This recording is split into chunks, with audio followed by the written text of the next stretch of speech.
రేపు పొద్దున మళ్ళీ ఈడు ఇంకొకటి చేస్తే ఏంటి? అప్పుడు క్రైమ్ చేసేవాడికి ధైర్యం వస్తుంది. అవును.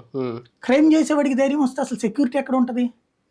లైఫ్ ఇప్పుడు కరెక్ట్గా చెప్తున్నాను, నాకు ప్రత్యక్షంగా గమనించింది 89, 88, 94, 95 ఆ మధ్యలో ఉన్నటువంటిది ఏదైతే చంద్రబాబు గారు సెకండ్ టర్మ్ పెట్టాక కంప్లీట్గా తొక్కిన ఆరదీశారు.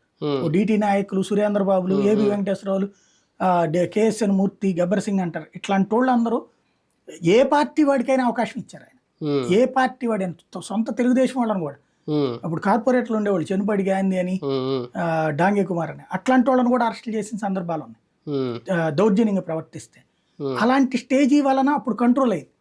ఇప్పుడు ఇట్లాగా ఈ పార్టీ వాళ్ళైతే కాపాడతాం, ఆ పార్టీ వాళ్ళైతే తన్నొచ్చు అనుకునేటువంటి సిచ్యువేషన్ వచ్చిందంటే ఇప్పుడు రేపు పొద్దున మళ్ళీ మారితే అటోళ్ళు ఇటు కొట్టుకుంటారంటే ఇంకా అసలు మనకి మనిషికి ఎక్కడ రక్షణ ఉంటుంది? కానీ మధ్యలో సామాన్యులు బలైపోతున్నారు కదా, వీళ్ళు కొట్టుకుని పార్టీ నాయకులు కొట్టుకుంటే పర్లేదు, మధ్యలో విధ్వంసాలు, ఈ దాడులు, సామాన్యులు భయంతో ఎలా బతకాలని భయపడుతున్నారు కదా. అంటే సామాన్యుల మీద దాడులు జరగట్లేదు కదా అంటారు, కానీ సామాన్యులే భయపడతారు. భయపడేది వాళ్లే కదా. ఇప్పుడు జగన్ ఎందుకు గద్దె దిగాడు? జగన్ సైకో, ఇదిగో మా వాళ్ళ మీద ఎక్కడ కొడితే పట్టించుకోలేదు, ఎక్కడ కొడితే పట్టించుకోలేదు. అది ఇద్దరి మధ్యన వ్యక్తిగత కక్షలను కూడా ఇతను కంట్రోల్ చేయలేదని కదా చెప్తుంది. ఇప్పుడు బహిరంగ కక్షలు, శిలాఫలకాల ధ్వంసం, విగ్రహాల ధ్వంసం, దాడులు, తలకాయలు పగలగొట్టడాలంటే ఏ విధమైనటువంటి పరిస్థితికి వచ్చినట్టు? అదే కదా. ఈ సిచ్యువేషన్ కనుక